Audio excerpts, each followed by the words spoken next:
Hey, this is Ben Solomon, and welcome to this episode of the Techno Leadership Show.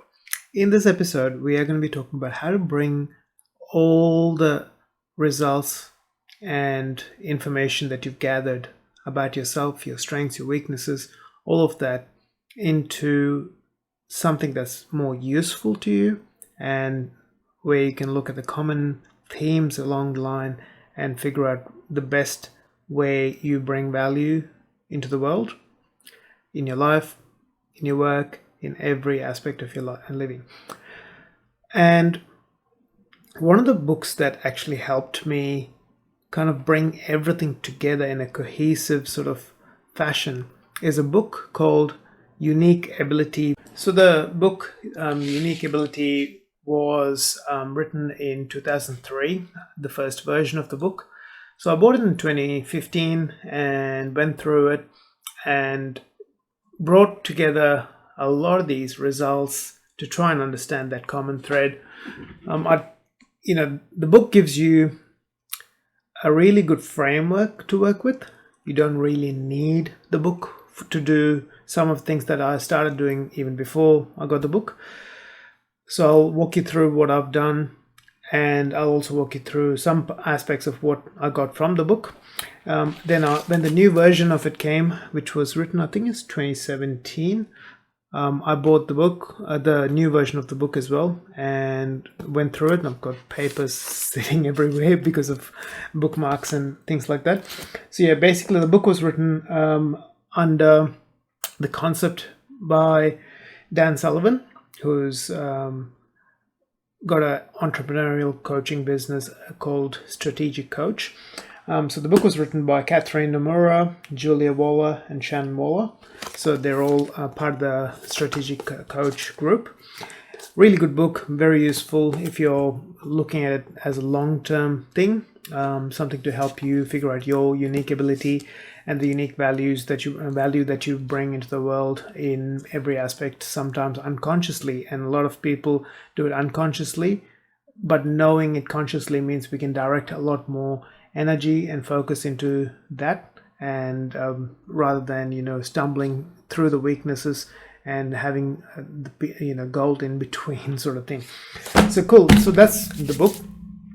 So basically what I've done is I've actually got a notebook, just like a journal, $10, maybe $15, whatever it was, from Officeworks here in Australia.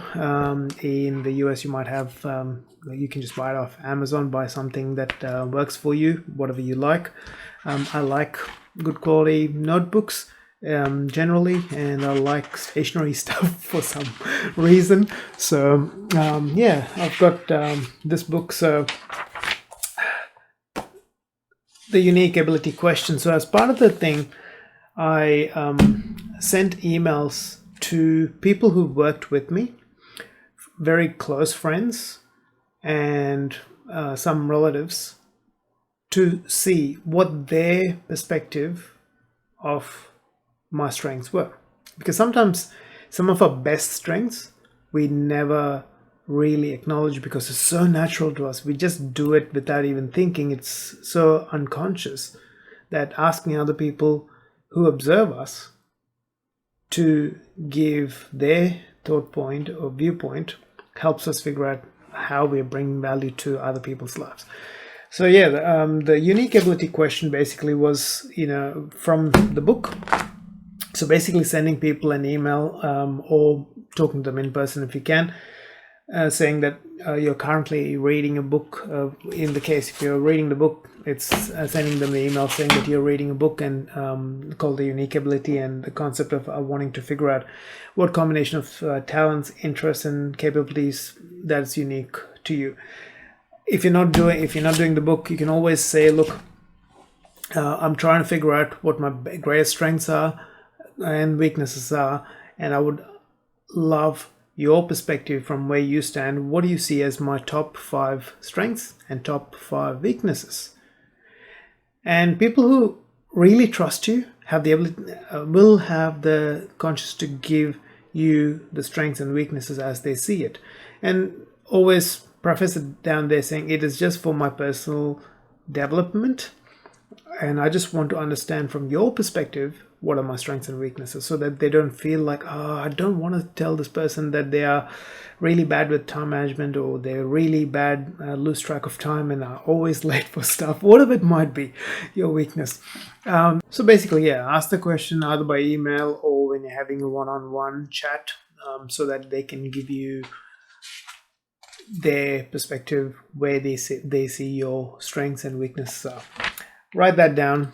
And in my case, I've written different people's answers. I've got 1, 2, 3, 4, 5, 6, 7, 8, 9, 10 people who've worked very closely with me at that stage. This was from 2015. I'd have to probably do a more updated version again, but these are people who worked with me, were either managers, were colleagues, were team members, and were other very close friends who had a lot to do with me outside of work and all of that. So it's a combination of that and relatives as well.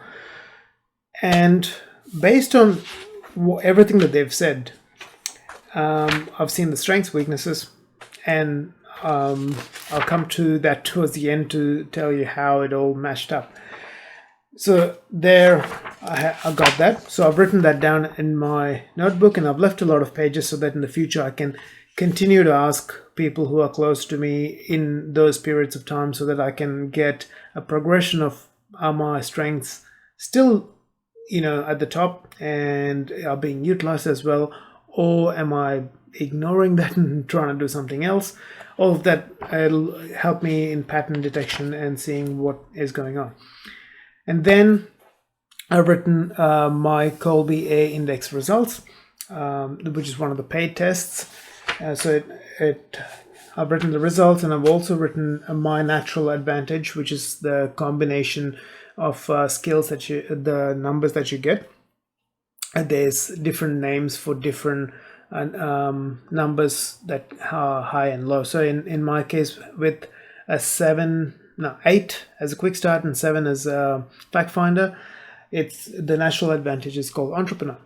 That doesn't mean that I have to be an entrepreneur or I have to have a business or anything like that, but that I have an entrepreneurial mindset that I bring into anything that I do.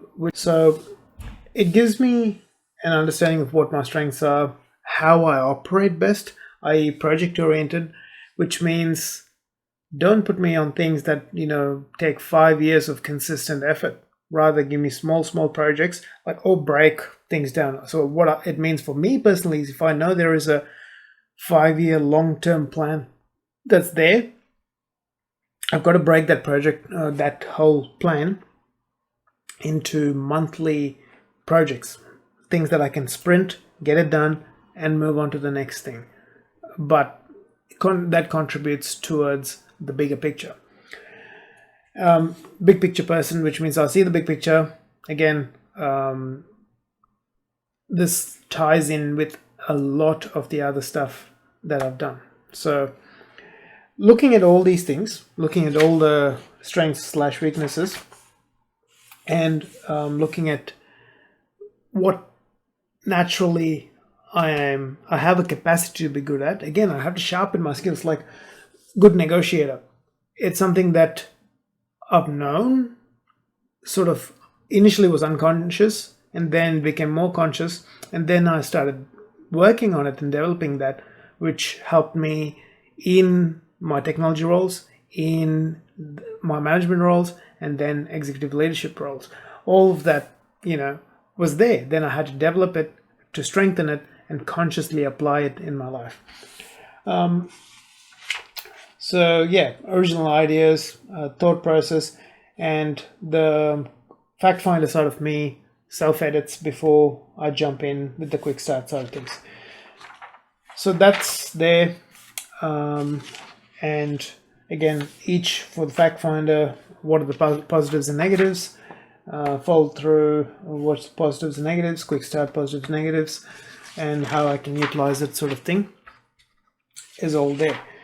And then I've got my strengths finder results. Yep, there we go. Strengths finder results. again, you can see learner, futuristic, ideation, significance, and focus as being the top things. And strengths test center, that's another strengths test one, where input, intellection, learner, futuristic, and ideation came again. You can see a theme kind of coming up, which is all visionary, big picture, long-term sort of strategic thinking. INTP as for the 16 personalities or MBTI results. And then there's Richard Stepp, business personality, which from a leader perspective comes high assertiveness and low emotionality. So I had to work on the emotionality things and add empathy to that so that I could actually be a good leader who actually cared about my people and directed them effectively and helped them feel part of a cause that we all were working towards. And then strengths here were problem solving, purpose, curiosity, innovation. Again, it comes towards that visionary, big picture, creating something new or creating something that's innovative and more effective. There's the fascination test, which is meant to be more like a thing about how people perceive you and how you come across. So that came across as being trendsetter, which again, there's the theme of commonality that you see. Wealth dynamics, which is the other side of the talent dynamics test. So that again brought the very common threads of visionary creative thinking, being an optimist, being someone who's always looking forward, looking at what is probable, what we can create potentially, and how we can create value and create better user experiences, better team experience. All of that sort of thing came in there.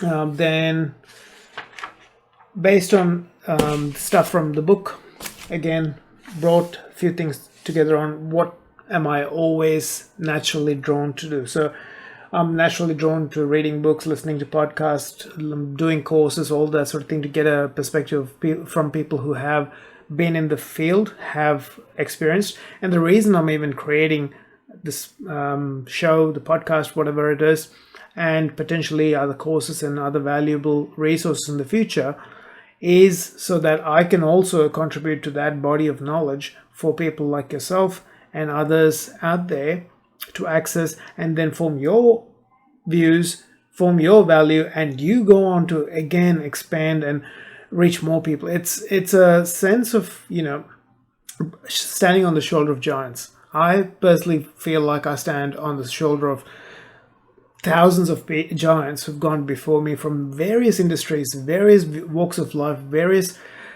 thought and philosophical backgrounds that I've built my viewpoints and everything on. It's helped me clarify my thinking. It's helped me look at the world in a very different way and create value in the best possible way that I can. And it's a constant evolution as well. And always, so the common themes I've put in here is, always curious, always thinking the big picture, always start projects, don't always finish it, which means in a team environment, it helped me get the right people on board to ensure that we get every project to completion and that the value of the project is derived correctly. And then always looking for the quickest and shortest path to the goal. Always looking for shortcuts in a sense. It's a natural thing for me, but also having the right kind of people in the team meant that I wasn't shortcutting unnecessarily or in a manner that doesn't work out in the long term. So you get all these common threads: visionary thinking, future paced, all of that. You have all these keywords that you write down to determine the kind of common threads that run along the value creation process that you have for yourself. And then look at all your activities that you do on a regular basis and figure out what among them are the highest value based on your strengths and your skills and your experience. And more you can focus on that, the better. But if you can time box your highest value creation activities and highest leverage activities together, you will be able to then go, yep, strategic thinking, strategic creation is my highest leverage. So and something that you find fulfilling, something that you easily get into flow. So that goes into a strategic time box, and then that gives you that flow. You get the feel good factor and all of that sort of thing because you are utilizing your natural strengths. And then maybe you don't like detail oriented administrative sort of stuff. So that goes into another time box below that, so that when you get the really good endorphin, serotonin, all the positive chemical hit for the 2-hour block that you have, you can then take a bit of a break and then come in and do the task that you don't usually find exciting.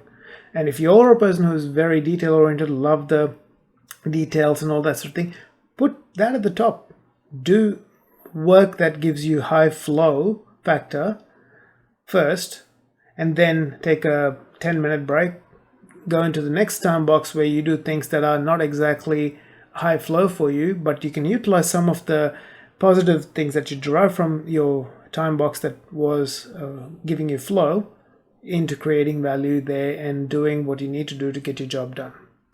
So that's how to utilize your strengths, how to utilize your and to mitigate your weaknesses, how to work with those to achieve effectiveness and create excellent value in your life. So do something like this, put everything together. It helps you not only keep track of everything, but it also helps you see the progression of how your strengths evolve, how things evolve with the leverage and the skills that you're learning and everything put together. It's not a one phase thing. It's a multifaceted thing, your strengths, your weaknesses, and the value that you create.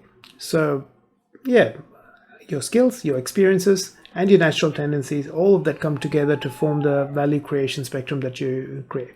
So hopefully that's helped you out. Hopefully that brings together all of the things that we've done over the last few episodes into something that's cohesive, something that is useful to you, and something that you can then translate to using in your cover letters, your resumes, in how you operate in your workplace, and how you approach various aspects, various projects, various aspects of your career. So I wish you all the best in your journey in your technology and engineering career, as from a professional manager to a leader. And if you like this episode, please hit the like button on YouTube and also hit the subscribe button to continue to follow the content that's coming. And I wish you all the best. Have a fantastic day. See you soon. Bye.